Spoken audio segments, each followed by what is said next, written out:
Ang kontrata ay isang matibay na pagpapatunay sa napagkasunduan ng dalawang tao o higit pa. Hindi lang ang kontratang nakasulat ang may laban kundi ang kontratang verbal o napag-usapan at napagkasunduan.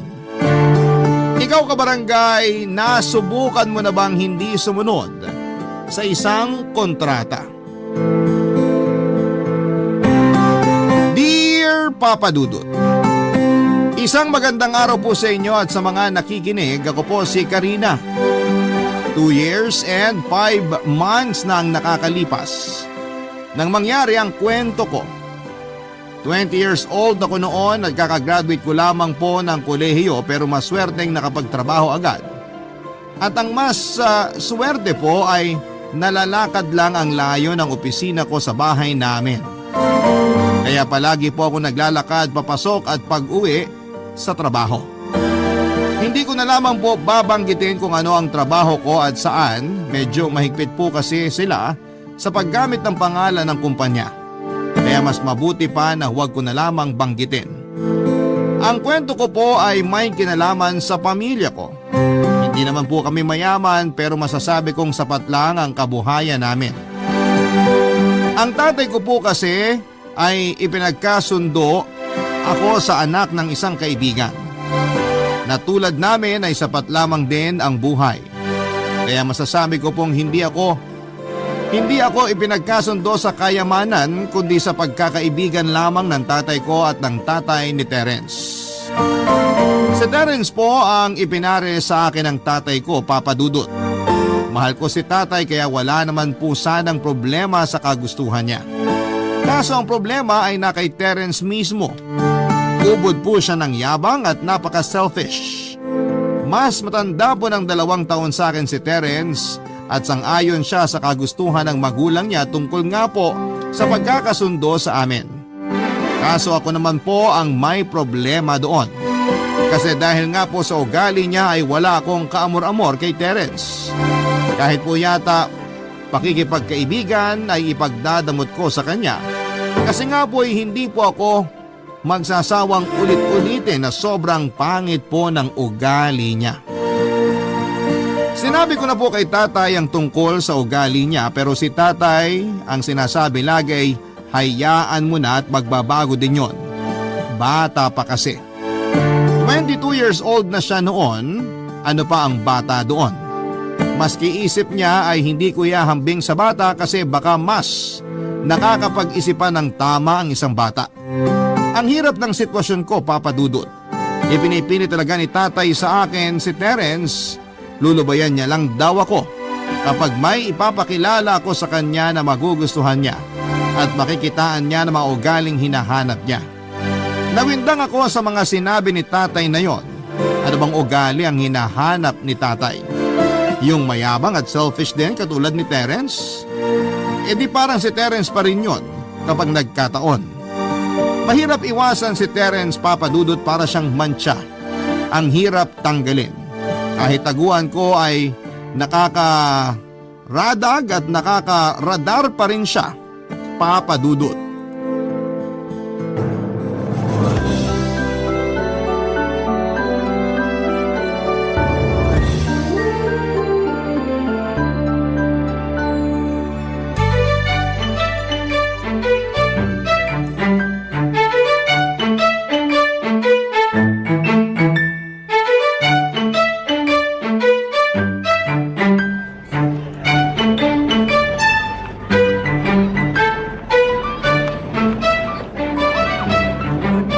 Salamat, wala yung asungot. Nakakapagod din magmadali, matakasan lang yung buraot na yun. Karina! Ay! Buraot na asungot! Ano? Ha? Anong sinabi mo? Ha? Sabi ko, itong papel na hawak ko baka malukot. Bakit ba kasi nanggugulat ka? Gulat? Hindi kita ginulat. Malambing nga pagkakasabi ko ng pangalan mo eh. Bakit ka kasi biglang sumusulpot? Karina naman. Kanina pa ako pasalubong sa'yo eh. Ikaw tong doon nakalingon sa likod mo. Ano ka, Sigbin? Anong sigbin ang sinasabi mo? Sabi kasi yung Sigbin, laging sa likod nakatingin. Ewan ko sa'yo, pauso ka. Si tatay may sabi nun. Sabi daw sa kanya ng lola niya. Eh di suluhin nyo na lang yung impormasyon. Para sa pamilya nyo pala yun eh. Pero magiging isang pamilya na tayo, di ba? Bakit? Sinabi ba sa'yo na tsuhin pala kita? Pilosopo ka naman masyado. Alam mo na ang ibig kong sabihin sa magiging pamilya na tayo. Pamilya mo kaya yung mukha mo? Oh, ang sweet. Sweet ba? Sumakit sana ang ngipin mo. Suplada mo naman. Bakit ba kasi nagpakita ka pa? Mas gusto mo bang invisible ako? Pwede ba? Yung forever sana. Sige ka. Pag invisible ako, nanakawan kita ng halik. Subukan mo. Nanakawin ko din buhay. Ang morbid mo naman. Wow, pa-morbid-morbid ka pa dyan ah. Ganyan talagang gwapo. Inglesero. Eh bakit ka nag-i-Ingles? Grabe ka naman. Pangit ba ako? Hindi ko nasasagutin yan, baka masaktan ka. Sa dami ng sinabi mo sa akin na masasakit noon pa, manhid na ako. Hindi ka manhead. Wow! Compliment! Hindi ka naman talaga manhead. Salamat! Hindi ka manhead. Makapalang mukha mo. Bakit naman nadamay ang mukha ko? Pag-uusapan ba natin yan? Bakit ba kanina mo pa sinasabi yan? Hindi naman ako pangit ah. Sabi nino, Sabi ng mama ko. alam mo naman ang mga magulang handang magsakripisyo para sa anak. Sakripisyo? Oo, sinasakripisyo nila ang maging sinungaling. Grabe ka. Nanay ko na yan ah. Kasalanan mo kasi. Dahil sa'yo nakakapagsinungaling sila. Alam mo, may gusto ka talaga sa akin. Kapal mo. Ganyan ang mga may gusto. Lagi nagpapakipot. Wow, iba ka. Aminin mo na kasi. Sige, pustahan na lang tayo. Go! Mapapatunayan mong may gusto ako sa'yo? Paano? Pag hindi kita nakita ng 7 taon, siguro dun mo iisipin na may gusto nga ako sa'yo. Ha? Ano? Anong ano? Pustahan? Anong pustahan doon? Parang tinataboy mo ako. Ay, matalino ka din pala ng konti. Bakit? Binabawi ko na. Tanga ka pala talaga. Adios. Ayan ang bahay ko. Dalawin kita ah. Sige, kahit takot ako sa multo, dalawin mo ko. Adios! Uy, anong multo? Karina! Papadudot habang tumatagal, lalo akong naiinis kay Terence, padagdag ng padagdag. Hindi ako napupuno kundi punong-puno na. Sa totoo lang ay nakakapuno na ako ng daan-daang galon ng pasensya sa kanya. Sa totoo lang ay may itsura naman si Terence. Kaso nga ay natatabunan noon ng kakapalan ng mukha niya ang itsura niya. Ginaw na ginaw ako kapag kausap ko siya at nuknukan kasi ng presko. May mga naisip na akong paraan kung paano ako tatantanan ni Terence pero lahat ay walang epekto sa kanya. Kaya doon ako sa ultimate plan ko, yon ay yung maghanap ng boyfriend for hire. Magpapanggap siya na boyfriend ko. Meron naman akong sigurong papayag kasi may talent fee naman na involved. Dahil nga po may talent fee ay naisip ko nga po ay humanap ng lalaking nagtatalent sa mga pelikula or TV. Sa social media ay may mga group page na mga audition. Kaya nag-scroll ako doon ng potensyal na pwede kong kausapin at pagpanggapin. May mga nakita ko at hinanap ko ang sarili nilang page sa social media. In other words, papadudot ay nag-stalk ako ng mga tao. Ewan nga po dahil si Terence na yon ay nagawa ko tuloy ang mga bagay na yon hanggang sa nagbunga po ang pag-i-stalk ko. May natatangi po sa mga pinagpilian ko at yun po ay si Jonathan. 19 years old lamang siya noon. Bukod sa pagtatalent ay may part-time job siya sa isang bar bilang isang waiter. Kaya una po ay nag-message ako sa kanya at sinabi ko na kung pwede ba siya sa isang project for 1 month. Napa-fingers crossed pa ako noong una, sana'y mabasa niya. Pangalawa ay umoo siya. Pero natapos po ang araw nang hindi siya sumasagot hanggang sa inantok na ako. Nabigo ako. Sabi ko na lamang sa sarili ko na babalikan ko yung ibang nasa shortlist ko at sila naman ang ime-message ko kinabukasan. Saka ako nakatulog. Kinabukasan ay nagulat ako nang mag-check ako ng telepono at may reply na si Jonathan. Nasa trabaho pala siya kaya late na niyang nabasa ang message ko. Gusto raw muna niyang malaman ang detalye ng gagawin. Tinanong ko kung pwede ba kaming magkita ng 6:00 paglabas ko sa trabaho. Kaso dapat daw ay nasa bar na siya nang pinagtatrabahuhan niya ng 7:00. Kaya medyo hindi raw uubra yung oras. Kaya sabi ko na lamang ay pupunta na lamang ako sa bar kung saan siya nagtatrabaho at doon kami mag-usap. Pumayag siya at sa kanya ibinigay ang detalye ng bar na pinapasukan niya. Pagkalabas ng opisina ay nag-early dinner na ako bago pumunta sa bar nila Jonathan, Papa Dudut.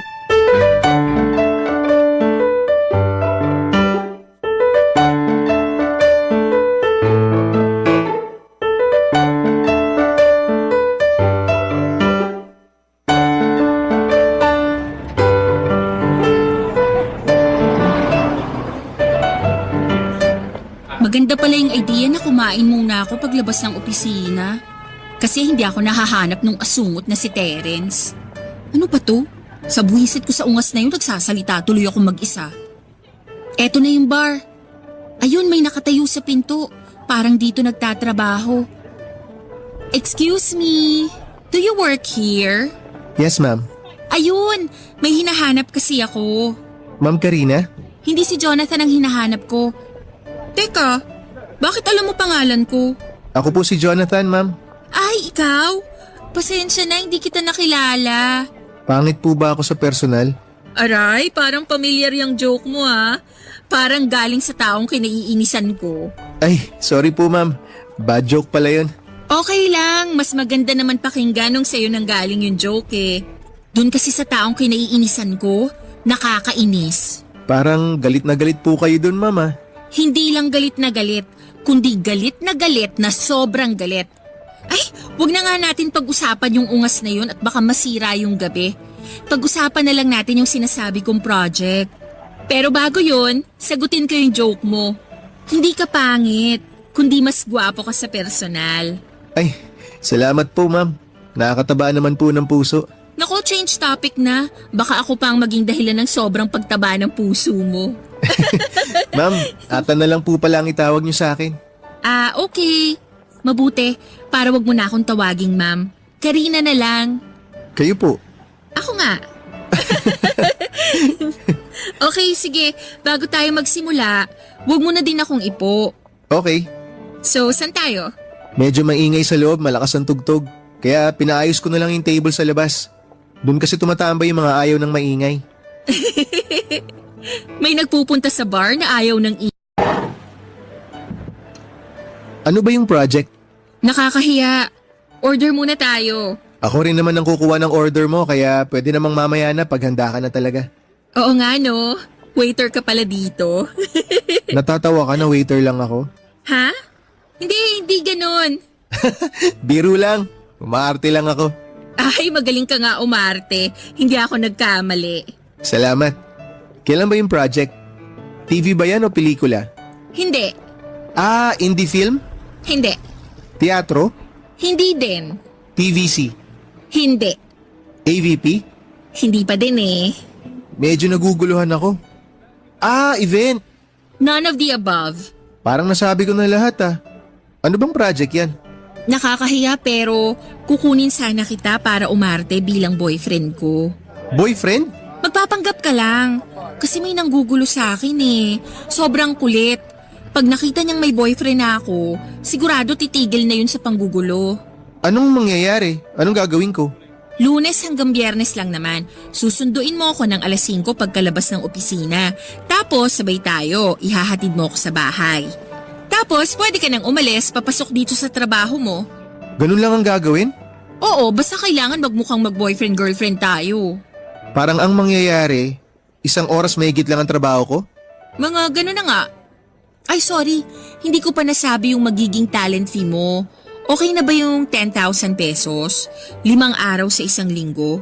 4 na linggo at 1 and 1.5 hours lang? Sa totoo lang, malaki yung 10,000 pesos ha. Kasi maliit lang naman nakukuha ko sa pagtatalent eh. Talaga? So paano? Go ka? Oo, go na ako dyan. May kailangan bang pirmahan na kontrata? Kailangan pa ba? O itong verbal agreement na lang natin? Sige, okay na ako. Salamat talaga. Papadudod para akong nakapagsara ng isang malaking deal sa isang big time na kliyente. Ganon-ganon ang pakiramdam ko noong umoo si Jonathan para po kasi akong nag-propose kay Atan noong sabihin ko sa kanya lahat ng plano kong mangyari. Sa totoo lang ay hindi ko siya nakilala noong nakaharap ko siya. Kasi totoo ang joke na mas gwapo siya sa personal. Gwapo na nga siya sa profile picture niya pero iba noong kaharap ko na siya. Maganda ang mata, mapusyaw ang labi, maputi siya, hindi gaya noong nasa picture. Siguro ay nag-swimming siya kaya maitim siya doon. Kung gwapo si Terence ay doble ang lamang ng kagwapuhan ni Atan at isa pa ay hindi siya hambog at selfish. Ayoko pong magsalita ng tapos pero yun po ang nakita ko sa kanya. Pero Papa Dudut, dinidescribe ko lang po si Atan, purely professional lang po ang usapan namin. Excited na po ako. Opo, excited akong buwisitin si Terence. Makakaganti na ako sa mga kahambugan niya. Ako naman ang magyayabang at ipagyayabang ko sa kanya, si Atan. Dumating ang unang araw ng pagpapanggap. Noong sinundo ako ni Atan sa opisina, nag-good luck pa ako sa kanya at para kaming mga artista na naghihintay ng sigaw ng direktor na action. Paghakbang ng paa namin, in character na si Atan.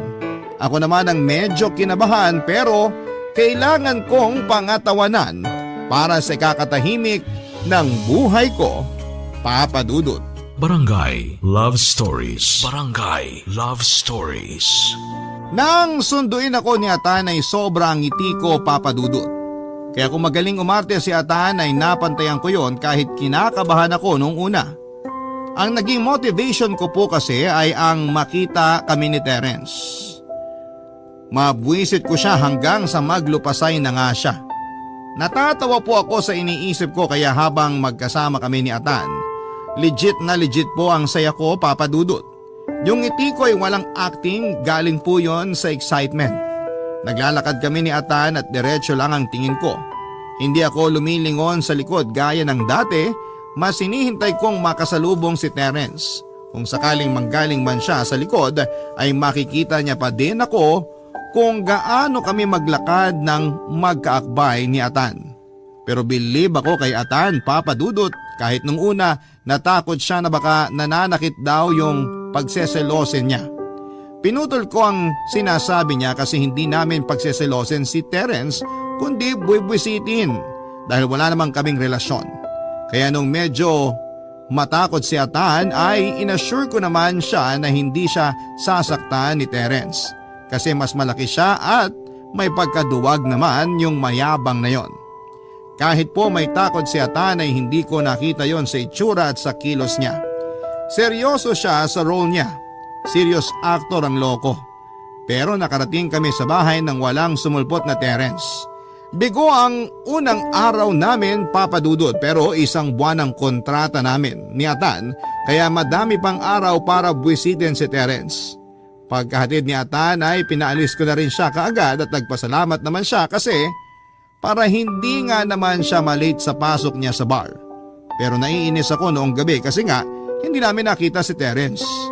Kaya ako na ang gagawa ng paraan para siguradong makikita kami ni Terence ng harap-harapan sa susunod, Papa Dudut.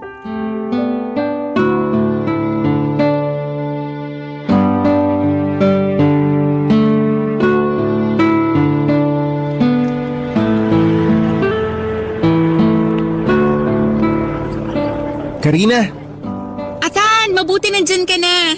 ako na magdadala ng gamit mo. Wow, in character agad ah. Hindi naman, mukhang mabigat kasi ang mga dala mo eh. Akin na. Mga papeles yan. Sa bahay ko natatapusin para walang masyadong stress bukas. Ah, ganun ba? E di overtime ka niyan. Overtime, oo, pero walang bayad. Ay, bakit ganun? Eh ako naman ang intrimitidang nagdala ng trabaho sa bahay eh. Ang sipag mo pala. Naku, para lang wala ako masyadong gagawin bukas, yun lang yun. Pero sa totoo lang, pwede kong tapusin sa opisina yan para may overtime pay.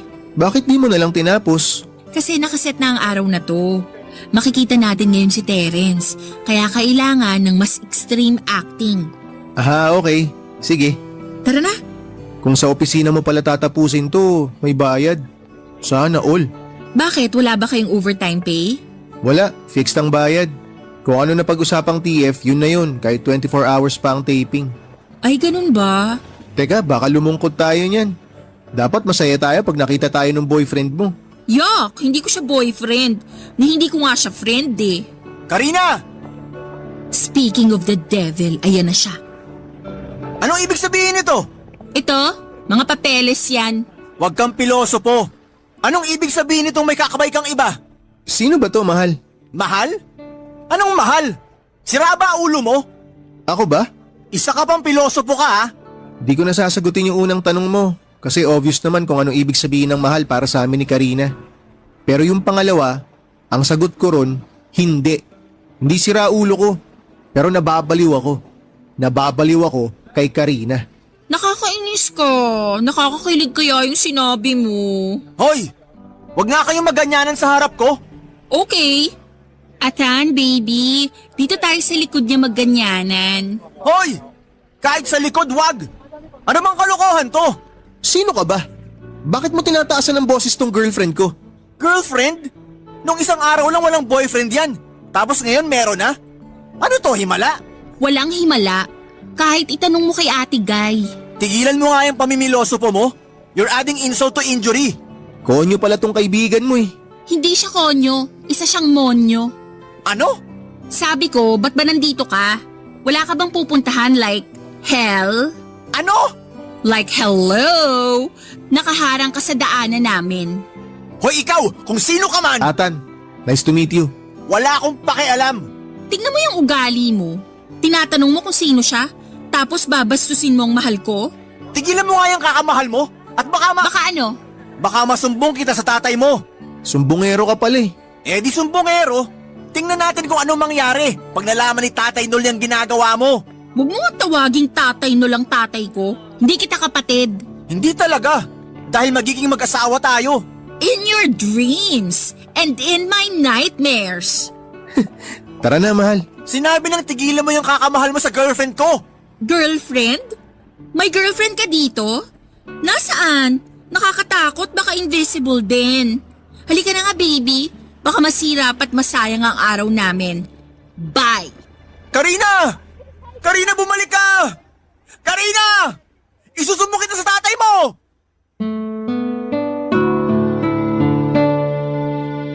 Papadudot, nakamarka sa diary ko na isa sa mga pinakamasayang araw sa buhay ko yon. Kitang-kita ko ang mukha ni Terence, parang kulay pula na lobo na handang pumutok anytime. Galit na galit siya at ramdam na ramdam ko at katumbas ng galit niya ay kasiyahan ko. Masaya yata ang ginawa ko pero siya naman ang nag-umpisa. Ibinabalik ko lamang sa kanya at nagpasalamat ako kay Atan sa pagiging consistent. Hindi siya natakot kahit nagigil na itong si Terence. Pero syempre trabaho lang kaya pagdating sa tapat ng bahay ay pinaalis ko na kaagad siya. Si Terence naman ay hindi nagsinungaling. Ginawa niya yung banta niya. Nagsumbong nga siya kay tatay at ang bilis nga po eh. Pagka-uwi ko'y alam na kaagad ni tatay as in agad-agad. Syempre po ayon nabulyawan kaagad ako ni tatay. Habang si nanay walang sinasabi pero tango ng tango sa pagsang-ayon sa mga sinasabi ni tatay. Lingon ako ng lingon sa paligid naghahanap ng kakampi kaso'y 3 lang pala kami sa bahay. Sayang nga po, sana'y hindi ko muna pinauwi si Atan para may kakampi ako. Hindi naman hinahanap ni tatay kung sino yung sinumbong ni Terence na boyfriend ko. Mas nakafocus siya sa pagsasabi na dapat si Terence ang boyfriend ko. Paulit-ulit siya papadudot at masusuka na nga po ako noon, pinigilan ko na lamang. Hindi niya pinapakinggan ang sinasabi ko na hindi maganda ang ugali ni Terence. Kesyo magbabago naman daw yung tao. Kesyo kaya nga daw ako nandun ay para turuan ng Terence na yon. Gusto kong sabihin kay tatay na pag-aralin niya na lamang ulit si Terence para mas maturuan ng teacher. Pero sigurado po ako na kapag sinabi ko yon ay mas malaki at mahabang sermon pa ang magaganap. Natapos ang gabi na pasok sa kanan, labas sa kaliwang tenga ang mga sinabi ni tatay. Kasi kung dadamdamin ko pa ay sasama ang loob ko. Total sa huli ay ako pa din naman ang masusunod. At sa huli ay hindi si Terence ang nakikita kong kasama ko. Pero may nagawa ko na alam ko na napakasama, Papa Dudut.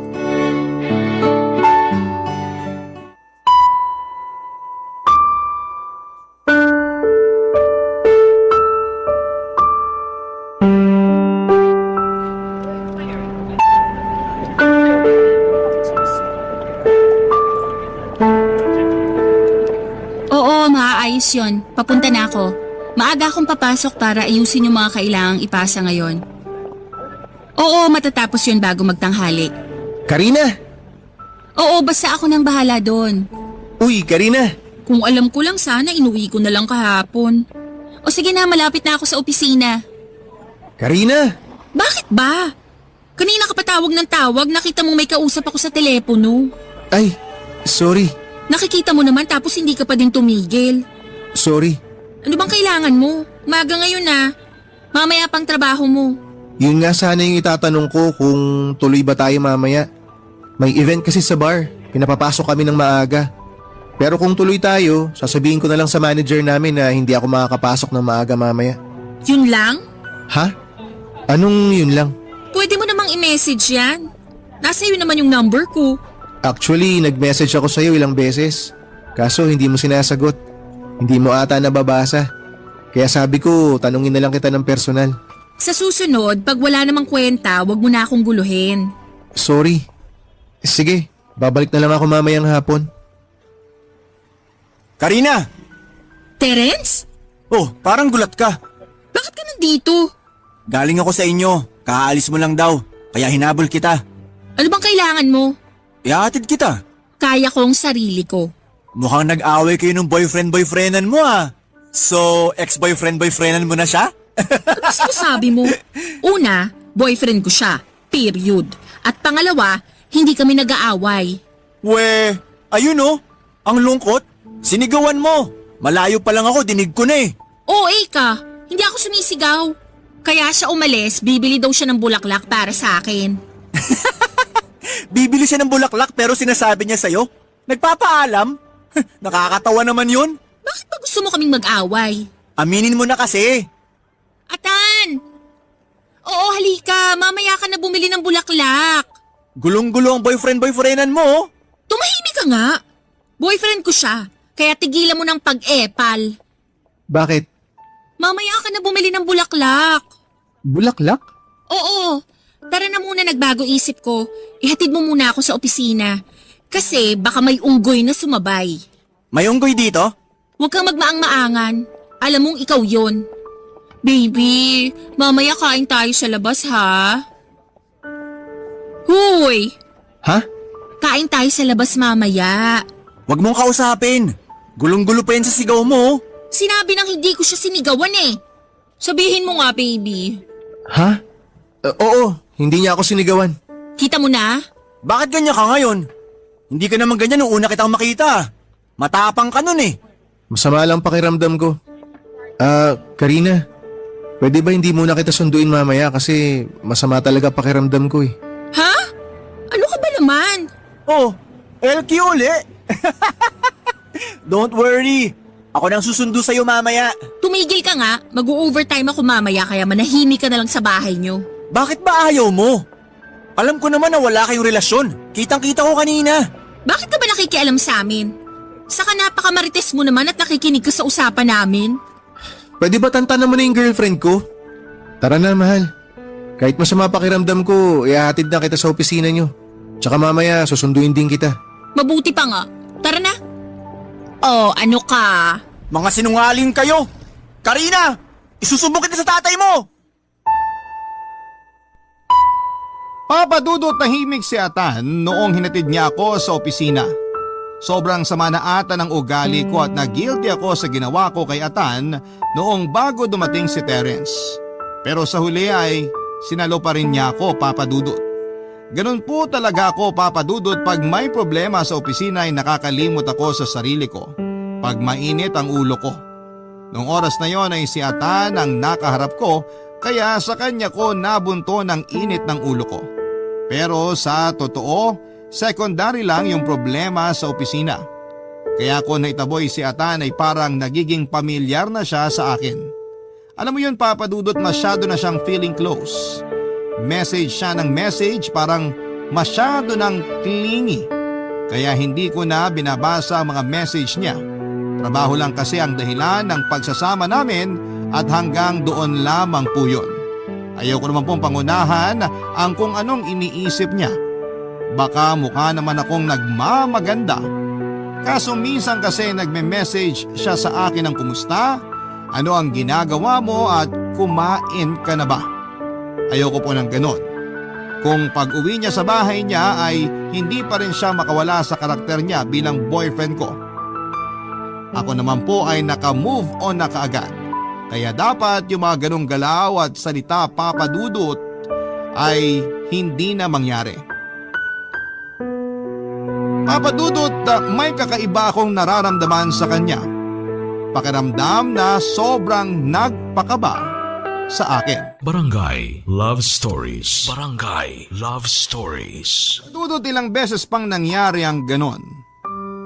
Palagi kong nababara si Atan kapag nagmemensahe siya o pag nakikita ko siya sa oras na hindi namin napagkasunduan. Ewan ko ba kung bakit umiinit ang ulo ko at napapahiya ko siya palagi. Siguro napagod na din si Atan kaya tumigil nang mag-message at sa tuwing magkikita kami ay saka na lang siya aarte pag nandyan na si Terence. Hindi na siya katulad nung dati na sa pagkikita pa lang ay in character na kaagad siya.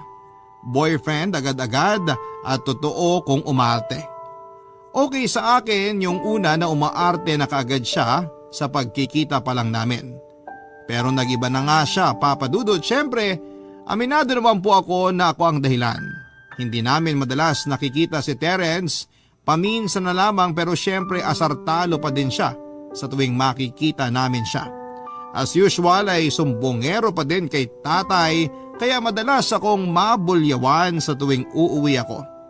Doon na ako pinilit ni tatay na iharap ko na sa kanya yung sinasabi ni Terence na boyfriend ko. Hindi ko alam kung paano sasabihin kay Atan kasi hindi naman yon kasama sa kasunduan namin. Eto naman pong si Terence, kaya pala paminsan-minsan na lamang naming nakikita ay may iba palang ginagawa.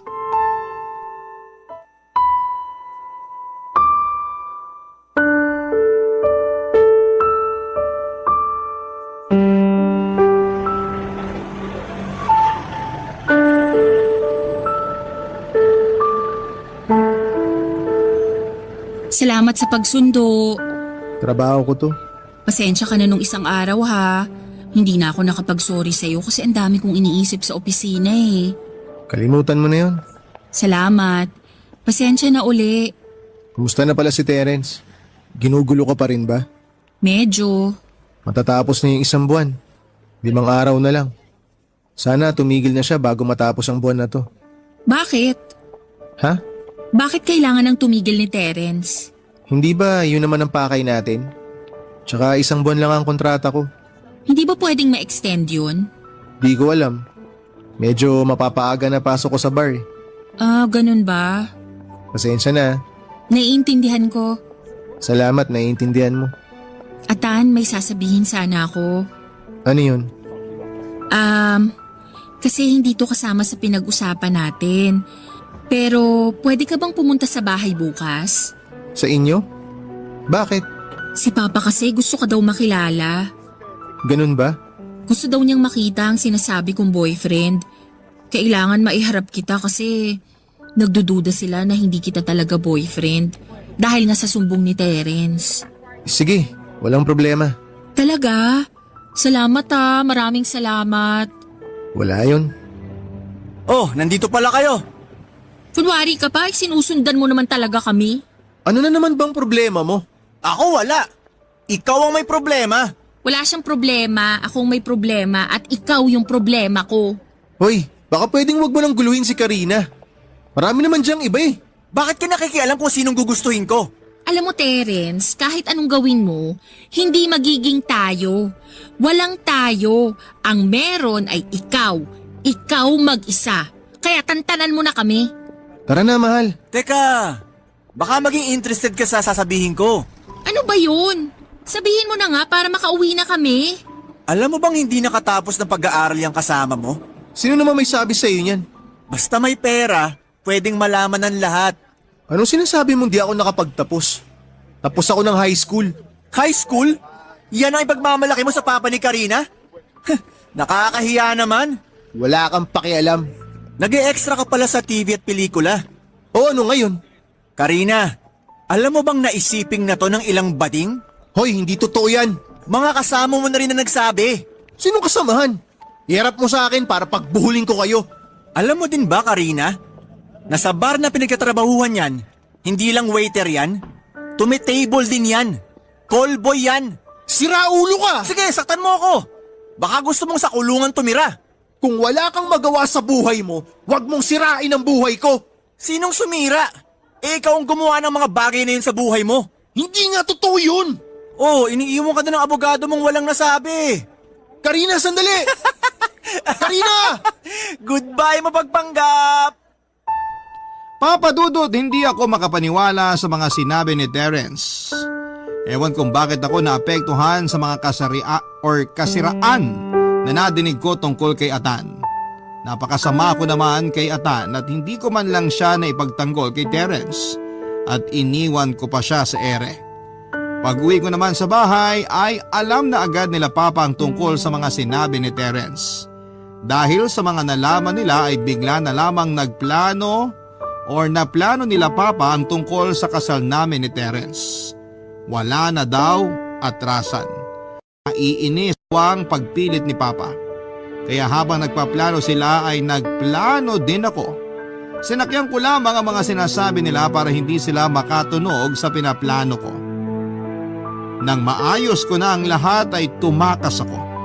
Hindi na ako umuwi isang araw noong pumasok ako sa trabaho. Yung mga araw na hindi na ako nasusundo ni Atan ay si Terence na ang sumusundo sa akin. Pinasakay ko rin si Terence noon na okay kami. Kaya noong araw na tumakas ako ay sinabi ko na mag-overtime ako at sunduin na lamang ako ng 9:00 ng gabi na ginawa naman niya.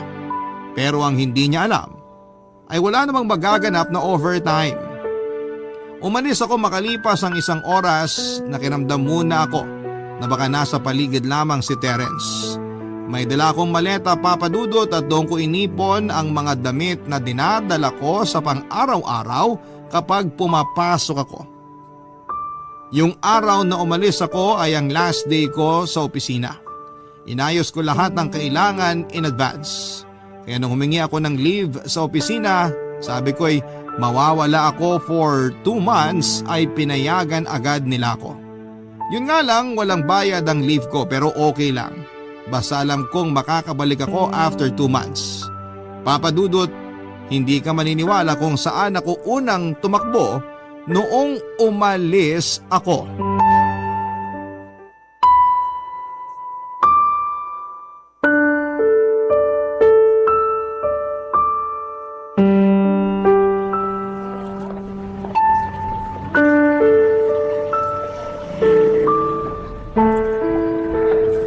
Atan, Anong ginagawa mo dito? Madumi dito. Atan, sorry. Sorry saan? Hindi kita na ipagtanggol sa mga sinasabi ni Terence. Wala yun. High school graduate lang naman talaga ako eh. Kaya ganun talaga. Hindi ganun ang tingin ko sa'yo. Ah, hindi ba? Kaya pala nag-walk out ka habang minamalita ko ni Terence. Sabi ko nga sa'yo, wala yun. Hindi naman yun first time na nangyari sa akin eh. Kahit sa pag-extra ko, nagaganon din naman ako. Kaya manhid na ako dyan. Patawarin mo ko. Napakasama akong tao. Hoy, huwag mo nang sisihin sarili mo. Ako naman yung hindi nakapagtapos eh. Pero gusto ko lang linawin at sabihin sa'yo na wala akong sinipingan kahit saan, kahit kailan, kahit na sino. Maraming indecent proposal pero wala akong pinatulan. Kahit dito sa bar. Nakikipagkwentuhan ako pero hindi ako sumasama. Kasi trabaho lang yung ipinunta ko rito. Naniniwala ako sa'yo. Salamat kung ganun. Sige na, pasok na ako. Sandali, ibibigay ko lang yung pinag-usapan natin na 10,000. Okay lang, hindi ko kailangan yan. Tinulungan lang talaga kita kasi naawa ako sa'yo. Sa kwento mo tungkol kay Terence. Pinaghirapan mo to. Kung pelikula yung ginawa natin, kukunin ko talaga yan. Kasi pinaghirapan ko yun eh.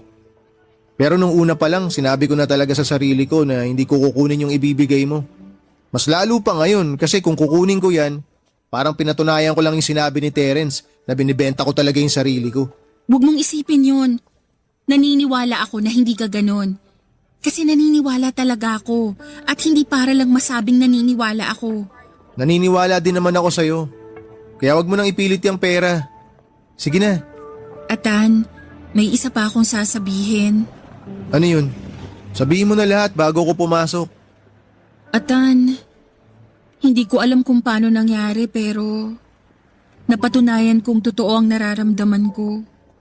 Mahal kita. Karina naman. Wag mo naman akong ginaganito. Maawa ka naman sa akin.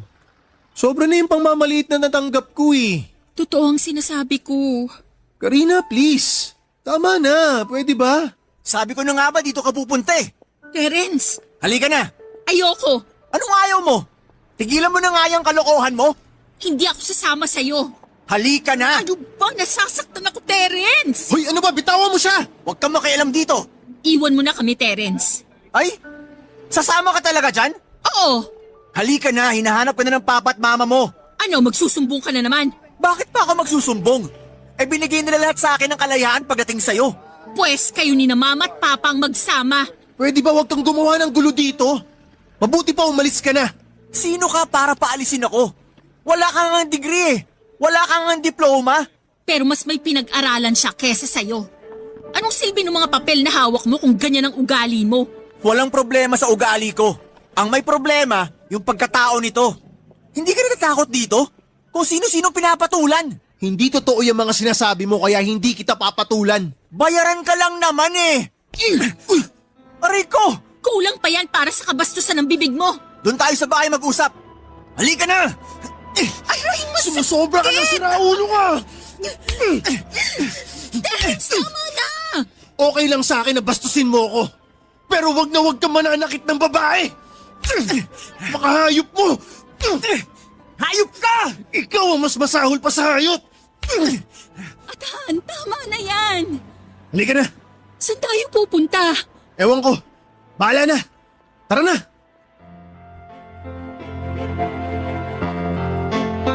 Papadudod sa ingay siguro ng tugtog sa loob ng bar ay walang nakaalam na may nangyayaring suntukan sa labas. Natalo po ni Atan si Terence. Noong tumumba na si Terence ay umalis kami ni Atan. Mabuti ay hindi pa umalis yung sinakyan kong taxi na pinaghintay ko dahil akala ko kasi ay mabilis lang ako noon. Gusto ko lang talaga sanang humingi ng tawad kay Atan. Ibigay ang pera at masabi ang totoong nararamdaman ko. Masabi ko ang gusto ko nang walang hinihintay na kapalit. Gusto ko lang masabi kay Atan lahat ng yon ng personal. Hindi ko alam na susulpot pala si Terence at may mangyayaring ganon. Papadudot, hindi naman pinaruhan ni Atan si Terence. Ilang suntok lang naman yon. Mahina lang po talaga si Terence. Kaya hindi ako nag-alala na baka kung ano ang nangyari sa kanya at malinis ang konsensya kong umalis. Opo, malinis ang konsensya ko kasi deserve naman niya yon. Siya naman ang humingi noon kaya nangyari yon. Dinala ako ni Atan sa bahay ng tiyahin niya. Medyo malaki ang bahay kaya may sariling kwarto na ibinigay sa akin. Doon ako tumigil ng 2 buwan. Si Atan ay pinakiusapan ko naman na huwag na munang pumasok dahil baka kung ano ang gawin sa kanya ni Terence. Sinunod niya ang sinabi ko at pumasok lang muli siya makalipas ang 1 buwan noong lumamig na ang sitwasyon. Tinanggap pa rin siya sa bar at nakiusap siya na kung pwede na siyang mag full time kasi wala nang balak magtanan si Atan sa TV o pelikula. Mabait ang may-ari ng bar at naiintindihan nito ang nangyari kay Atan kaya tinanggap niya muli ito at ginawa po niyang regular. Sila papa at mama naman po ay panay ang tawag at text sa akin. Sinasagot ko naman po ang mga tanong nila at sinasabing maayos naman ako. Pero hindi ko sinasabi kung nasaan ako. Kapag nagbe-message sila o tumatawag at tungkol kay Terence ang topic ay tumatahimik po ako. Hindi ko sila sinasagot. Kaya eventually ay tinigilan na nila ang pangungulit. Mas nanahimik po sila noong sabihin ko na matanda na ako para mamili kung sino ang gugustuhin ko. Matapos nga ang 2 buwan ay bumalik na ako ng trabaho at umupa ng sariling apartment. Dinadalaw-dalaw ko na lamang sila papa at mama na natauhan na rin po sa wakas at tinantanan na ako tungkol kay Terence. Papa Dudut, makalipas ang 3 taon ay nakapag-asawa na si Terence. May spare pala ang papa niya na irereto sa kanya. Ewan ko ba doon kay Terence kung bakit umaasa sa reto. Anyway, buhay naman niya yon at siyang bahala. Ako naman po sa ngayon ay masaya kasama ang isang tao na sobrang nagpaligaya sa akin. Sa kasalukuyang panahon ay 1 taon ko ng anak si John o si Jonathan Jr., ang anak namin ni Atan.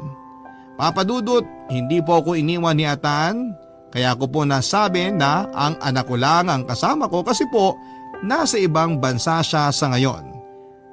At doon nagtatrabaho. Matatapos na po ang 2-year contract niya kaya makakauwi na siya at makikita na ang junior niya sa June 2025. Salamat po Papa Dudut sa pagbibigay daan na mapakinggan ang kwento ng pag-ibig, buhay at pag-asa ko. More power po sa Barangay Love Stories. Ang inyong forever kapuso at kabarangay. Sa istasyon po ay may isang upuan na katabi ng isang maliit na tindahan. Ang upuan po na yon ay ang lugar sa amin na hintayan. Magkikita kami sandali habang chine-check ang bus bago umalis. Doon kami nakakapag-usap ni Nene at doon na kami nagbibili ng mga kailangang ayusin at asikasuhin sa bahay. Mga bilin para sa mga bata at syempre nagpapaalam sa isa't isa Papa Dudut. Ang tindahan naman po sa tabi ng upuan na aming hintayan ay pag-aari ni Lola Gertrude. 79 years old po siya noon. Ang tindahan niya ay sari-sari store at tindahan din ng mga pasalubong. Maganda ang relasyon namin kay Lola Gertrude para siyang nanay sa amin. Siya ang kausap namin sa tuwing naghihintay kami na bumiyahe. Kaya alam na namin ang buhay ng isa't isa. Kaya hindi na talaga iba sa amin si Lola. Papa Dudut, ang pwestong tindahan ni Lola ay pag-aari niya. Nandun din ang bahay niya. Noong binabakuran na ang istasyon ay pinakiusap niya na huwag harangan ang harap ng tindahan niya. Para ang dating ay parang nasa loob pa din ito ng terminal, Papa Dudut.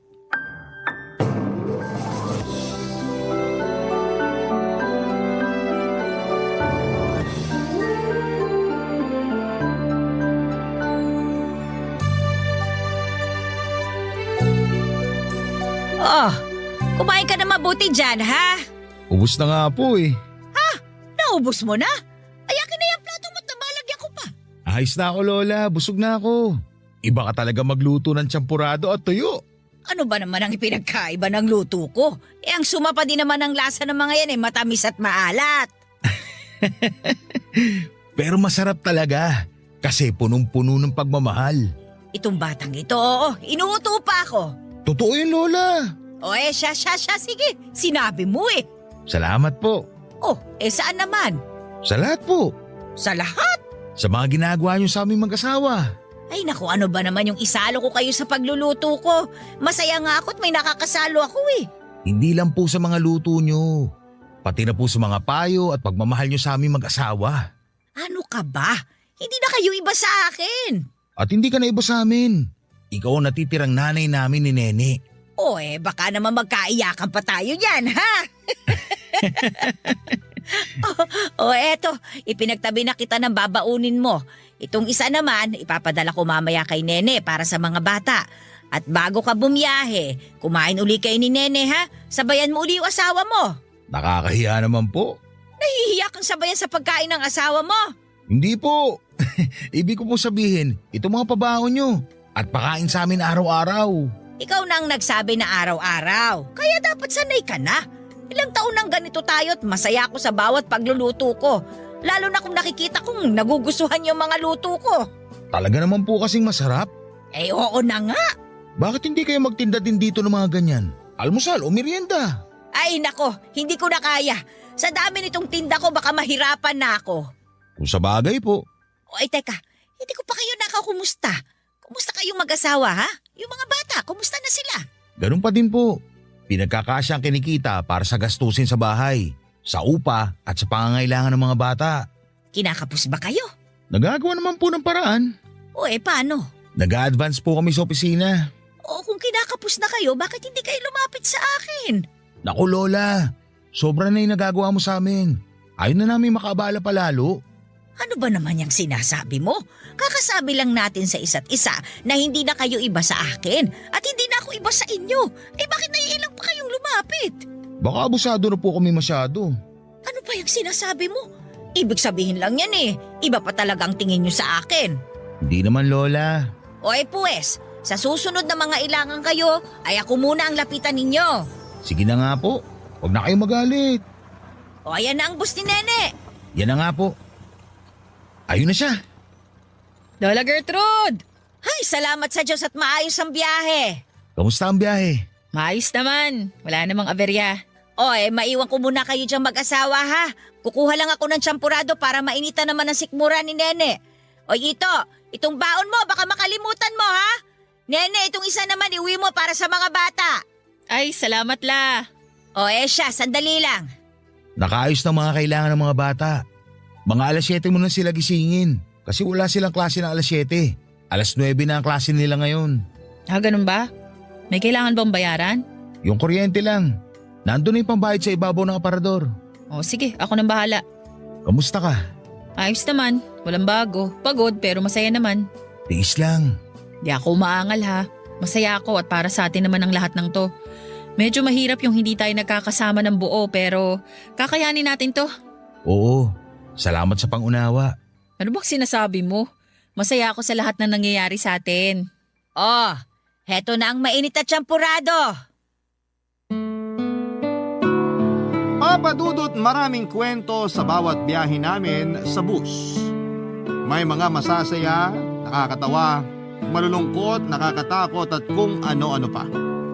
Ganon din naman ang buhay namin. Medyo hirap pa kaming bumawi dahil sa mga naging pangangailangan noong mga panahon na yon. Lalo pa't naglalakihan na ang mga anak namin kaya mas lumalaki na ang mga gastusin para sa kanila. Hindi sila maluluhong bata pero ang gastusin sa pag-aaral nila ay medyo palaki kasi ng palaki. Pero hindi ako nawawala ng pag-asa na matatapos din ang lahat ng pagsubok na dinaranas namin. Ang isa sa mga gusto kong matapos na ay ang pagsasalita namin ng schedule ni Nene. Dahil gusto kong maging normal naman na magkakasama kaming pamilya lalo na sa mga espesyal na okasyon. Lalo na ang mga kaarawan ng bawat isa. Alam ni Lola Gertrude ang lahat ng kwento sa buhay namin. Kaya naman lagi siyang nakaagapay para pagaanin ang nararamdaman namin ni Nene. May mga pagkakataon na sobrang ininda ko yung mga pasok namin sa buhay, kaya muntik na akong sumuko. Pero dahil sa payo ni Lola Gertrude, ay muling lumakas ang loob ko kaya ang laki ng utang na loob at pasasalamat ko sa kanya. Hindi din po perpekto ang relasyon namin ni Nene. Nagkakaroon din kami ng hindi pagkakaunawaan pero dahil kay Lola ay mabilis naming naaayos ang lahat. Hindi lang mga payo ang naibibigay niya sa amin. Napapasaya niya pa kami sa mga kwento niya at syempre sa mga masasarap na niluluto niya sa tuwing madaling araw para sa aming buong pamilya. Sobrang mahal na mahal kami ni Lola Gertrude. Mabait naman siya sa iba pero iba talaga ang antas ng pagmamahal at pagtrato niya sa amin. Para niya kaming mga tunay na anak. Ang mga anak naman namin ay siya na ang nakilalang Lola dahil hindi na nila naabutan ang mga magulang namin ni Nene. Mabuti na naman namin or muli na naman naming naramdaman ang pagmamahal sa amin ni Lola Gertrude nang minsang ma-stranded ng biyahe namin dahil sa landslide. Sobrang nag-alala si Nene noon at halos hindi alam ang gagawin. Pasalamat talaga ako at nandun si Lola para alalayan at damayan si Nene ng panahon na yon.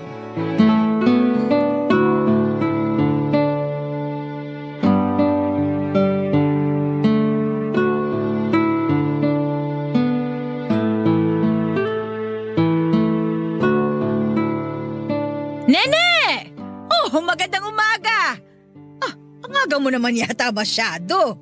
Lola, O bakit parang ang haba ng mukha mo? Ano ba nangyari? Lola, kasi si Ito, Nandyan na ba siya? Hindi ko napansin yung bus niya. wala pa po. Uy, ano ba nangyayari? Ano nangyari kay Ito? Lola, nagka-landslide po sa dinadaanan ng bus. Diyos ko, ano nangyari? Hindi naman po sila napano. Mabuti maagang nakahinto ang bus at hindi sa mismong landslide na pahinto. Ay, salamat naman. Pero kumusta siya? Hindi ko pa siya nakakausap eh. Tinawagan lang ako ng opisina para ibalita ang nangyari. Pero wala naman daw bang nangyari sa kanila? Wala pong sinabi eh. Magdasal tayo na ligtas ang lahat. Kinakabahan ako, Lola. Ano ka ba? Maupo ka nga muna rito. Huwag ka mag-isip ng kung ano-ano. Anong gagawin ko, Lola? Ay basta umupo ka dyan at huminahon ka. Sandali. Oh, ito. Uminom ka muna. Salamat po. Ang mabuti pa, umuwi ka na muna. Tiyak na tatawagan ka naman pag nakabalik na yung bus. Hindi po ako mapapakali sa bahay. O mga bata. Tulog pa po. Mamaya pang 7:00 ang gising nila. Oh, mag-aalas 5 na. Matatagalan pa si Ito kung hahanap sila ng ibang ruta. Malayo po ang ibang ruta. Ang importante, alam natin na maayos sila. Kaya huwag ka na masyadong mag-isip. Opo, pipilitin ko po. Ayaw mo bang umuwi muna? Maghihintay na po muna ako ng balita. Susubukan ko din pong tawagan si Ito maya-maya. Hindi kasi siya sumasagot eh. Baka naman may inaayos lang. Hintayin mo na lang at tatawag din yun. Lola, si Ito. Oh, sagutin mo na. Hello? Nene, Ito, anong nangyari sa inyo? uminahon ka. Ayos naman kami. Sigurado ka? Oo, medyo malayo kami doon sa binagsakan ng landslide. Ay, salamat sa Diyos. Huwag ka na mag-alala. Hindi ko lang masagot ang tawag mo kanina kasi naiwan ko sa loob ng bag itong cellphone. Kinailangan namin lumabas. Pinalabas ko muna ang mga pasahero. Kumusta naman ngayon? Eto, nakabalik na lahat sa bus. Wala nang nahuhulog na lupa o bato. Medyo payapa na. Paano mangyayari? Iikot ba kayo? Sabi dito, padating na daw ang mga maglilinis ng kalye. Anong plano nyo? Hihintayin na lang namin maklaro ang kalye at masabing ligtas na.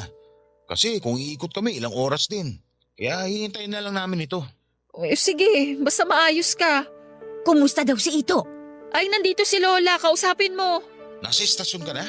Oo, hindi ako mapapakali sa bahay eh. O, eto si Lola. Hello, Ito! Kumusta ka? Mabuti naman, Lola. Ligtas naman kami. Ay, salamat naman sa Diyos. Nag-aalala kasi itong si Nene eh. Kayo na po muna ang bahala sa kanya, ha? Oo, sige. Basta mag-iingat ka dyan, ha? Opo, Lola. Salamat po. Oh, eto na uli si Nene. Hello? Matatagalan pa kami dito. Umuwi ka na muna. Pero, Hindi ako makakabalik sa oras. Walang kasama ang mga bata. Walang mag-aasikaso sa kanila bago pumasok. sige, uuwi na ako. Basta mag-iingat ka ha. Sige na, ingat ka rin pa uwi, ha? Sige, Ano daw? uwi na po muna ako. Ay, mabuti pa nga. Mamaya dadaan ako sa inyo. Ihahatid ko itong niluluto ko. Nakakahiya naman, Lola. Oh, di nasayang naman itong niluto ko. Basta umuwi ka na at dadaan ako doon mamaya. Sige na at baka magising na ang mga bata. Salamat, Lola. Papadudot na intindihan ko si Nene sa sobrang pag-aalala niya sa akin. Kasi kung baliktad ang sitwasyon at ako ang nasa katayuan niya, ay mas aligaga pa siguro ako. Alam ko ang nararamdaman ni Nene kaya noong umayos na ang sitwasyon, maya't maya ay tumatawag ako sa kanya. Binabalitaan ko siya sa progreso ng nangyayari sa amin. Sinabihan ko siya na baka hindi na ako makatawag dahil paubos na ang baterya ng cellphone ko. May iba po kasing pasahero na walang cellphone ang nakikigamit para sabihan ang mga kamag-anak nila. Kaya mabuti na yung unahan ko siyang maabisuhan kaysa mag-isip na naman siya ng kung ano-ano kapag biglang hindi na ako tumawag. Natapos ang araw na yon kahit nakahinto lang kami ay sobrang pagod na naramdaman ko. Ganon po talaga siguro kapag may kasabay na pag-aalala. Si Nene naman ay hindi sinasabi sa mga anak namin ang mga nangyari at mabuti na yung ganon kaysa naman pati yung mga bata ay mag-alala din. Nakabalik naman po kami ng maayos kasabay ng mga pasahero. Naitawid namin sila sa hindi magandang pangyayari at ganon din kami ng driver ng bus. Dahil po sa delay ng mga biyahe ay mababago ang pag-alis ng bus. Damay kaming mag-asawa sa pagbabago na yon. Hindi muna babiyahe ang bus at maghihintay ng 1.5 araw bago muling umalis para sumakto sa tamang oras ng totoong biyahe nito. Palilipasin daw muna ang 1 araw para magkaroon din ng pagkakataon, Papa Dudut, na ma-check ang mga bus. Kaya dahil doon ay mababawasan ang sasahurin naming mag-asawa ng mga panahong yon, Papa Dudut. Barangay Love Stories. Barangay Love Stories. Kahit na ganon ang nangyari, Papa Dudut, ay sinamantala na namin para makapagsama-sama kaming pamilya. Kumbaga po ay bittersweet ang nangyari. Kasi bawas ang sweldo pero masaya naman ang mga anak namin. Siyempre pati na rin kaming mag-asawa dahil mas mahabang oras ang pinagsaluhan namin. Dahil may konting pera naman ay namasyal kami at minsan lang naman mangyari yon kaya sinamantala na namin para sa mga bata. Matapos ang aktibidad namin ay dumalaw naman kami kay Lola Gertrude. Hindi lang kami ang naging masaya ng araw na yon kundi pati si Lola. Dahil noon lang din niya kami nakasamang buo ang pamilya. Ang dating bahay ni Lola ay may kalayuan sa istasyon kaya noong makita niya ang lupang katabi ng istasyon noon ay inupahan niya yon. At paglaon ay nabili niya. Kaya matagal na talaga si Lola sa lugar na yon. Kahit mag-isa lang si Lola sa bahay niya ay hindi naman kami nag-aalala dahil halos nasa loob naman siya ng istasyon. At ang istasyon ay 24 oras na binabantayan ang ng mga nagsasalitang security guard na hindi din iba ang tingin sa kanya dahil nga sa pinapakain niyang mga ito. Hindi ko makalimutan ang saya ni Lola ng araw na yon, Papa Dudut.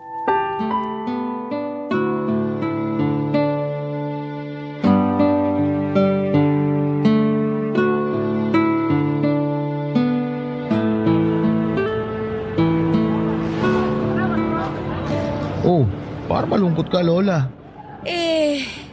Hindi lang ako makapaniwala na nandito kayo ng sabay-sabay. Kayo mag-asawa tsaka ang mga bata.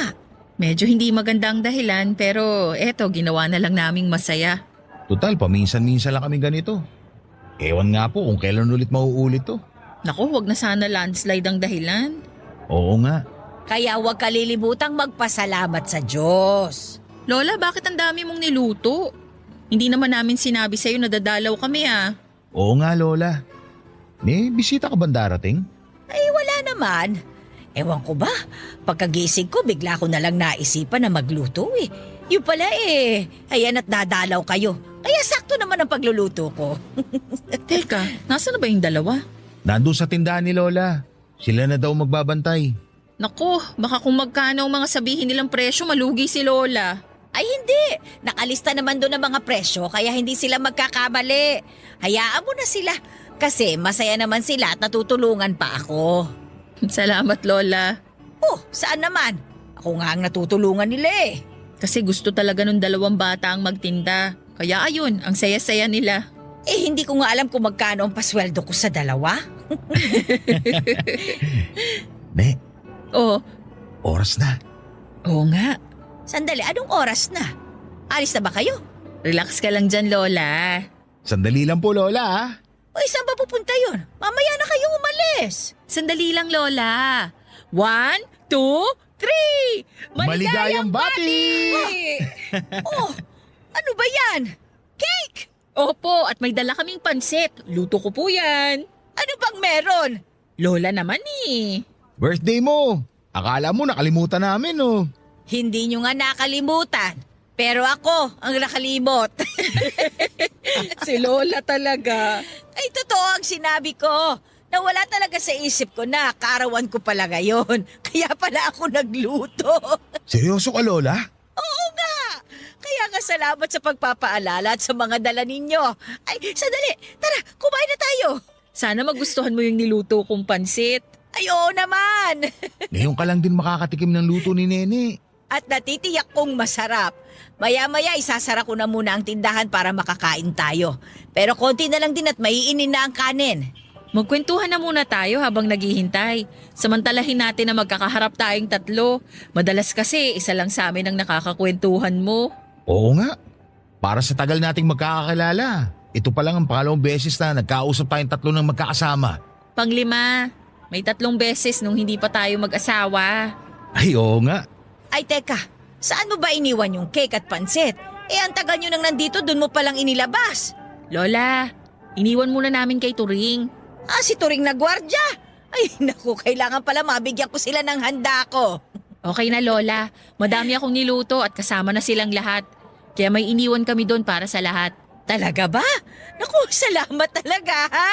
Lola naman, kulang pa yan sa mga nagawa mo para sa amin. Napakalaki ng utang na loob namin sa'yo, Lola. Hindi ako naniningil ha. Bukal sa puso ko ang lahat ng ginawa ko at gagawin ko. Alam namin yun, La. Kaya nga mas mahal ka namin.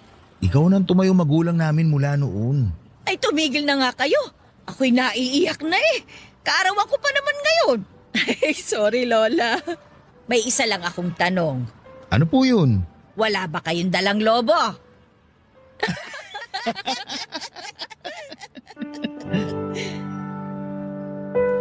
Papadudot na kalimutan namin ang trabaho at ang pagkaliban sa trabaho dahil sa saya ng araw na yon. Ang tagal na naming hindi nagagawa ang ganon at sa pagkakataon na yon ay kasama pa namin si Lola Gertrude. Sumakto pa sa birthday niya kaya nadoble ang saya ng araw na yon.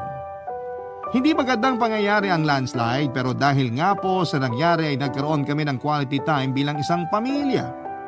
Ang mga anak namin ay parang mga batang paslit ulit dahil ang naramdaman nilang saya ay hindi matatawaran.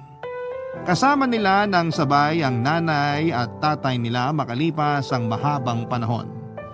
Pero alam namin na panandalian lang din yon. Matapos ang buong araw na yon ay babalik uli sa normal na kami sa normal naming setup.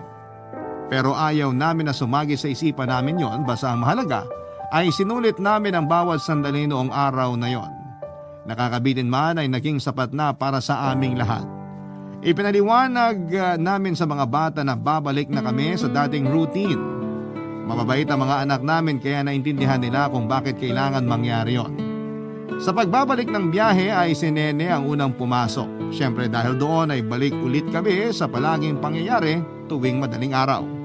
Ang umupo sa hintayan at makipagkwentuhan kay Lola Papadudot.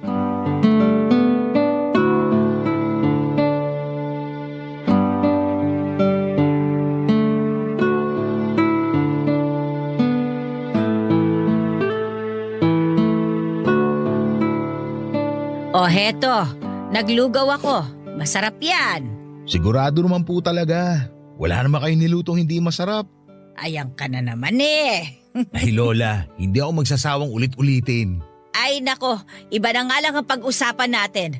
Kumusta kayo nung umuwi kayo kahapon? Diretso pa din ang saya. Sinulit po talaga namin ang bawat minuto na magkakasama kami. Ako din naman nagpapasalamat. Saan po? Dahil isinama ninyo ako sa masayang araw na yon. Aba dapat lang naman. Dahil kayo ang lola, nanay at best friend namin. Sana'y maulit agad yun ano. Pero sana hindi sa hindi magandang dahilan. Oo nga po eh. Ay hayaan mo, mangyayari uli yun. Mamarapatin uli ng Diyos na mangyari yun. Oo nga po. Aba itikman mo na nga yung lugaw at baka lumamig. Oo nga pala. Walang palya Lola. The best pa din. Nako, ayan ang tubig. Salamat Lola. Mamaya na ako magtitimpla ng kape at mainit din naman niya kinakain mo. Salamat ulit Lola. Sarap talaga. Siya nga pala, may sasabihin ako. Ano yun Lola? Iluluwas kasi ako ng Maynila. Kailan po? Pinaplano ko pa. Sa biyahe namin ni Nene ka na sumabay. Kami nang bahala sa pamasahe mo. Salamat ito ha. Inaayos ko pang mga kailangan bago ako lumuwas. Kaya hindi ko alam kung kanino ako sa inyo makakasabay.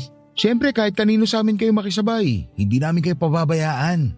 Alam ko naman yon. Teka Lola, bakit ka nga ba luluwas? Inaalala mo ba nung isang araw na may dumating na lalaki dito? Kailan po yun? Ay mali. Si Nene nga palang nakakita nun. Pero ayun nga, may dumating na lalaki dito.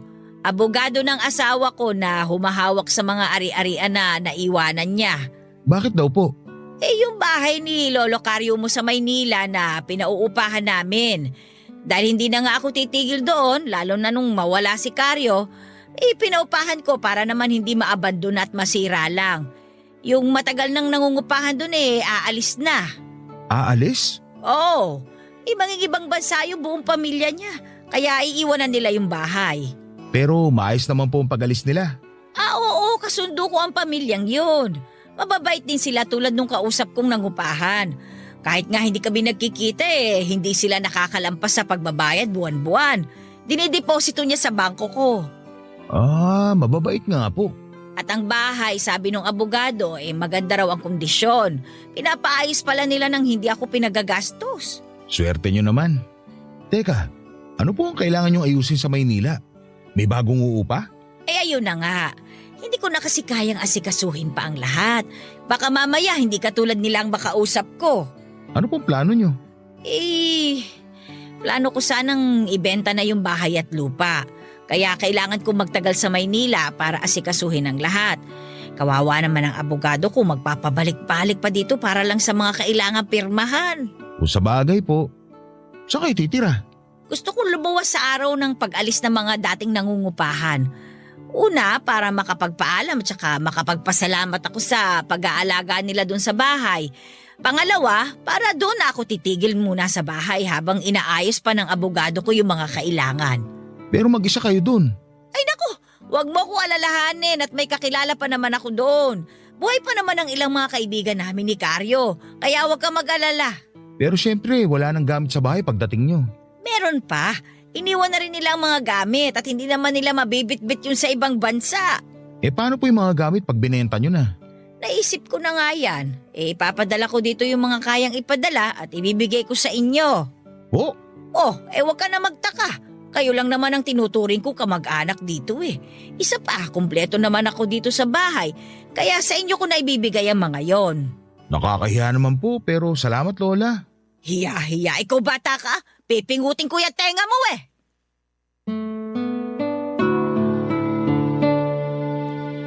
Papa Dudut, nakakalungkot ang pag-alis ni Lola pero kailangan niyang asikasuhin ang mga kailangan para sa bahay niya.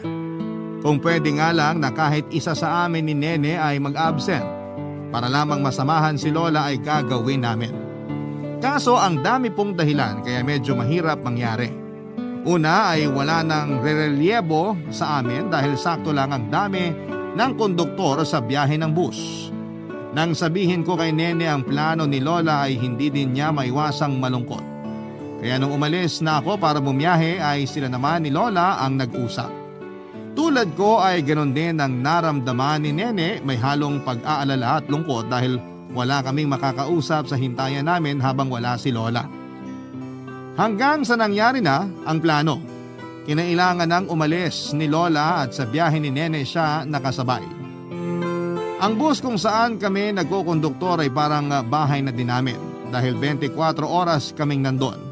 Kaya naman kami ni Nene ay inaasikaso namin ang lahat na parang bisita namin sa bahay. Siyempre si Lola Gertrude ay mas espesyal ang trato ni Nene. Noong makarating sa istasyon sa Maynila ay alala si Nene dahil maghihiwalay na sila ni Lola. Ang dami daw bilin ni Nene kay Lola at si Lola naman ay natatawa na lang. Pakiramdam daw niya ay pupunta siya sa ibang bansa dahil sa mga pagkaaligaga ni Nene. Hanggang sa dumating ang kinabukasan at madatnan ako ni Nene sa hintayan namin na tahimik at mag-isa. Malungkot dahil wala akong kakwentuhan sa tindahan ni Lola. Kaya naman si Nene ay ganon din ang naramdaman. Nang makabalik naman ako sa amin ay nakita ko si Nene mula sa hintayan namin na para bang nakayuko. Doon ko nalaman na nahihilo pala ito ng mga sandaling yon, Papa Dudut. Barangay Love Stories. Barangay Love Stories. Papa Dudut, nalaman ko doon na nahihilo pala si Nene. Kaya ganoon na lamang ang pag-aalala ko sa kanya.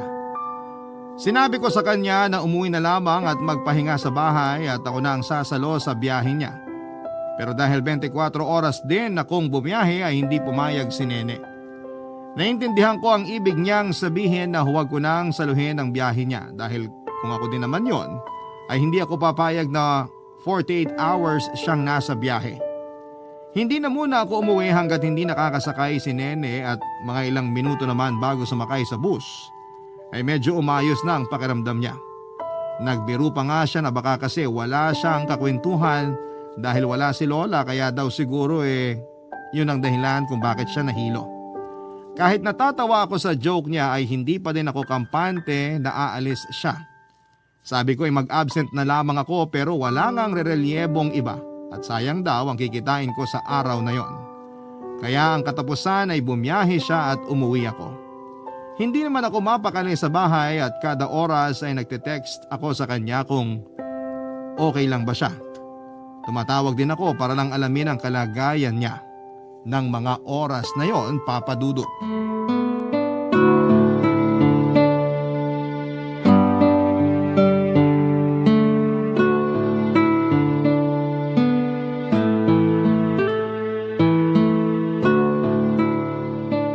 Ito, Hello? Nasaan na kayo? nakatulog ka na ba? Parang hindi ka pa natutulog mula kahapon ah. Nakatulog naman ako. Yung totoo. Kasi naman, nag-aalala ako sa'yo. Ikaw naman mula kahapon pag alis ko halos kada oras tumatawag ka. Pinuyat at pinagod mo din ang sarili mo. Huwag mo nang isipin yun. Ikaw ang gusto ko malaman kung kumusta na. Nahilo ko pa din ba uli? Hindi na. O eto nag-aayos na lang ng konti dito sa estasyon sa Maynila. At maya-maya aalis na din tong bus. Mabuti naman. Ito, 12 oras ang biyahe namin pabalik. Sana naman ay itulog mo yon bago ka pumunta ng istasyon dyan sa atin. Nakatulog naman ako. Kahit putol-putol, nakapagpahinga naman. Ito, ang pagtulog ang pagpapahinga ng utak sa maghapong pag-iisip. Paano makakapagpahinga ang utak mo kung isip ka ng isip kahit natutulog? Sige na, itutulog ko na ito mamaya. Aantayin ko na lang na makalabas kayo dyan sa istasyon. O siya, basta ipangako mong matutulog ka ha? Nang diretso at huwag pagising-gising. Opo, Ikaw talaga? kamusta ka na ngayon? Katatanong mo lang yan kanina ha? Wala lang, gusto ko lang malaman. O para mapanatag ka, may ipapakausap ako sa'yo. Ipapakausap? Sino? Basta, Sandali, ayoko ng sorpresa. Sino yan? sandali lang. O eto na siya. Hello? Lola? Oh, parang nagulat ka naman. Masaya lang po. Pauwi na kayo? Oh, Ay, salamat naman. kumusta ka naman? Mabuti Lola. Panatag na ako kasi may kasama na si Nene pabalik dito. Oh, nagulat din siya nung makita niya ako Nakakatuwa naman at pabalik na kayo. Mas natutuwa ako. Nangulila ako sa inyo. Nangulila ako sa tindahan ko. At nangulila ako sa istasyon dyan. Naku Lola, hinahanap ka na ng lahat dito. Namiss na rin nila ang mga niluluto mo. Sabihin mo maghintay sila at magpapakain ako sa kanilang lahat. Parang ang saya niyo Lola. Ay kasi maganda kinalabasan ang pagpunta ko dito sa Maynila. Bakit Lola? Naayos namin lahat ng abogado ang mga kailangan. May bumili na din kagad ng lupa at bahay. Kaya eto, masaya ako at hindi ako masyadong nagtagal. Akala ko kasi mahihirapan ako sa pag-aayos ng lahat mabuti pala at inasikaso na lahat ng abogado ko. Kaya puro papirma na lang at pakikipag-usap ang ginawa ko. Wow, magandang balita nga yan. Kaya yung sorpresa ko sinasabi sa iyo, ay nako, masaya din ako at naiayos namin. Namin? Oo, Nino po? ng abogado ko. Abogado? Sandali Lola, naguguluhan ako. Ano pong kinalaman ng abogado sa sorpresa nyo? Ay nako, basta malalaman mo na lang pagbalik ko dyan. Sige na nga po. Kahit naman mangulit ako, hindi nyo din naman sasabihin eh. Kaya hihintayin ko na lang kayo. Oo, eto at paalis na yung bus. Oh, eto na si Nene.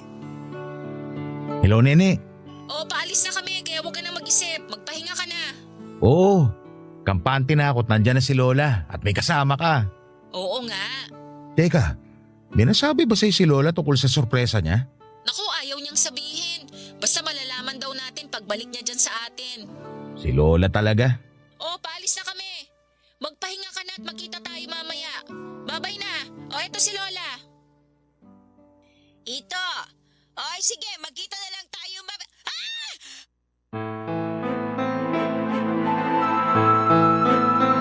Papa Dudut, humiyaw si Lola Gertrude at hindi ko alam kung bakit. Naibaba niya din ang tawag kaya wala na akong narinig pa. Akala ko ay mapapanatag na ang isipan ko pero dahil sa huling nadinig ko, ay mas lalo akong naaligaga, Papa Dudut. Agad ako nagpunta sa kapitbahay at ibinilin sandali ang mga anak ko. Matapos yun ay tumakbo na ako sa istasyon at gusto kong alamin sa opisina kung may balita na sila sa bus ni na Nene. Hindi po kasi sinasagot ni Nene ang telepono niya, kaya naman mas lumakas ang kaba ko. Mga ilang minuto pa ay nakabalita na ang opisina. Sumagot na sa kanila ang driver ng bus. Alam na ng opisina ang nangyari pero ayaw munang sabihin sa akin. Nakiusap na lamang ako para masabi lang nila. Pinakalma nila ako at saka sinabi ang nangyari. Hinimatay po pala si Nene habang nagbabiyahe. Sinabi din naman nila na huwag na akong mag-alala dahil maayos na ang kalagayan niya. Mabuti ay konti lang ang pasahero noon kaya sa likod pinahiga si Nene. May malay na ito pero kailangan munang magpahinga. Mangiyak-ngiyak po ako noon at wala po akong magawa para kay Nene kasi malayo po siya sa akin at hindi ko na po muna siya tinawagan. Inisip ko na mas mabuting makapagpahinga siya at nagdasal po ako ng nagdasal habang nakaupo sa aming hintayan. Ilang oras pa ay nakita ko nang parating na ang bus na sinasakyan nila Nene. Papa Dudut, halos matumba ako nang makita ko na may ibinaba na katawan. Buhat-buhat ng ilang lalaki sa bus. Napahiyaw ako at isinigaw ko na ang pangalan ni Nene, Papa Dudut.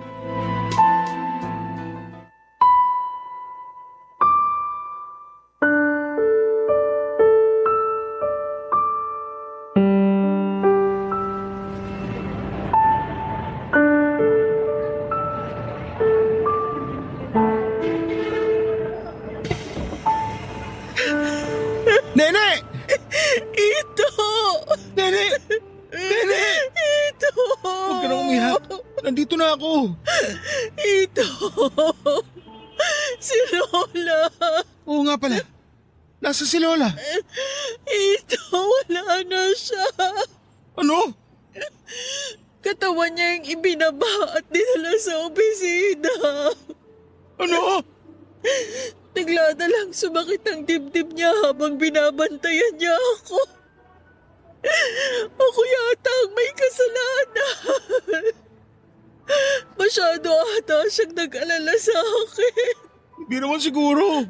Lola. Uminahog ka. Baka kumapano ka din. Nung manikip ang dibdib niya, itatakbo pa dapat namin siya sa ospital. Pero sinabi ni Lola na wag na. Nararamdaman na daw niya na hindi na siya aabot. Pinilit ko siya pero nakiusap siya sa akin. Idiretso na lang daw namin ang biyahe at gusto niyang makabalik siya dito agad. Diyos ko, Lola. Ano nangyari sa'yo? Hindi ko siya iniwan. Marami siyang gustong sabihin pero sabi ko huminahon na lang para hindi manakit lalo ang dibdib niya. Ano ba nangyari kay Lola? Bakit siya nagkaganon? Inamin niya na sa Maynila palang hinahapo na siya. Kaya nagmamadali din siyang ayusin lahat at gusto niyang makauwi agad. Dahil alam niya daw na mangyayari ito. Bakit hindi niya sinabi sa atin? Ewan ko kay Lola. Sana sinundo ko na lang siya. Lola! Ito, may sinabi sa akin si Lola. Tungkol saan? Tungkol sa pagbebenta niya sa bahay. Ano daw yun? Ito, kaya pala ibinenta ni Lola ang bahay. Dahil yung pinagbentahan, gusto niyang ibigay sa atin. Para daw magamit natin sa pag-aaral ng mga bata hanggang makapagtapos sila. Ano? Yan ba yung sorpresa na sinasabi niya? Oo. Kung papipiliin ako, Hindi ko pipiliin ang sorpresa niya. Mas gugustuhin ko na mabuhay na lang si Lola. Alam ko, hindi nang hiling ko. Diyos ko. Nung mahimatay ako, hindi niya ako iniwan. Hawak niya ang kamay ko habang bumabiyahe kami. Tiniis niya siguro yung nararamdaman niya dahil nag-aalala siya sa akin. Pero hindi niya na kinaya. Lola, mahal na mahal ka namin. Laksan natin ang loob natin. Kailangan nating ayusin ang lahat para kay Lola. Oo, Pero huwag mong kimkimin. Kailangan mo ding mailabas ang nararamdaman mo. Nene. Patay na si Lola. Isipin na lang natin na tahimik na siya. Na mas maayos na ang pupuntahan niya. Wala na siyang magiging problema. Kaya pala kahapon, Anong ibig mong sabihin? hindi ako makatulog dahil sa pag-aalala sa'yo. Hindi ko alam, parang lumapapikit ako. Parang nakita ko si Lola. Sinabi na wag daw ako mag-alala at magiging maayos ka. Saka siya nagpaalam. Diyos ko. Kinabayan ako ni Lola. Hanggang sa huli, hindi niya tayo pinabayaan. Hanggang sa huli, paglilingkuran natin siya. Tayo lang ang kamag-anak niya. Kaya tayo lang ang mag-aasikaso sa kanya. Nandiyan na pala ang ambulansya. Halika na. Lola. Laksan mo ang loob mo. Kailangan tayo ni Lola. Oo. Papadudot ang sorpresang sinasabi ni Lola ay ang pag-iwan sa amin ng pinagbentahan niya ng bahay. Kaya pala minadali niya na maayos ang lahat dahil mawawala na pala siya. Ang pinagbentahan ng bahay ay para daw sa mga anak namin. Pero hindi siya nawala na walang iniwan sa aming mag-asawa. May bank account na iniwan si Lola na sinabi niya sa abogado na ibigay sa amin sa oras na mawala na siya. Malaking halaga ang laman ng nasabing bank account. Nakasaad pa sa huling habilin ni Lola na para daw yon sa retirement namin. Kami na raw ang bahala kung ano man ang gusto namin gawin sa pera. Para sa amin daw talaga ang halagang yon. Ang bahay at tindahan ni Lola ay pinangalan niya din sa aming mag-asawa. Sa totoo lang, kahit na wala ang mga iniwan ni Lola Gertrude, ay asikasuhin pa din namin siya sa huling sandali niya hanggang sa mailibing. Kaya ginugol namin ang buong panahon namin para mabigyan ng magandang pamamaalam si Lola Gertrude. Papadudod sa kasalukuyan ay 5 taon na kaming hindi nagkokonduktor na mag-asawa. Si Nene po ay tinuloy ang tindahan ni Lola. Doon na din po kami nakatira sa bahay ni Lola Gertrude sa loob ng istasyon. Binitawan na namin ang dating inupahan. Ako naman po ay nasa bus line pa rin po. Pero hindi na bilang isang konduktor kundi bilang empleyado na sa opisina. Kaya nilalakad ko lang ang opisina mula sa bahay namin dahil pareho naman po itong nasa loob ng istasyon. Napakasaya ng mga bata dahil kay Lola. Sa pagmamalasakit niya sa amin ay araw-araw na kaming nagkakasama. Normal na para sa amin na buo ang pamilya sa pang-araw-araw. Isinulat ko po ito bilang pagpupugay kay Lola sa pagiging instrumento niya sa aming buhay at pasasalamat sa pagbubuklod sa amin ng aking pamilya. Maraming salamat po Papa Dudut sa pagbibigay daan sa aking kwento.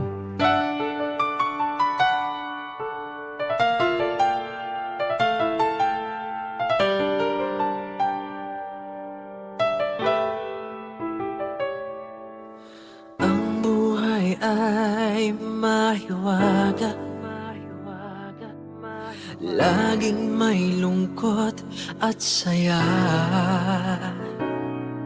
Sa Papa Dudut Stories, laging may karamay ka.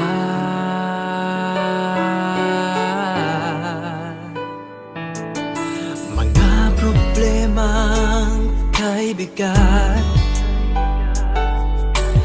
dito ay pakikinggan ka. Sa Papa Dudut Stories, kami ay iyong kasama. Dito sa Papa Dudut Stories, ikaw ay hindi nag-iisa.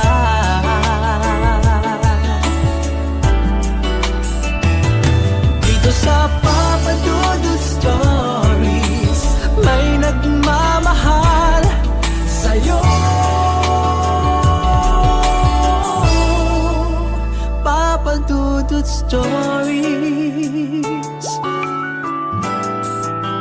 Papa Dudut Stories.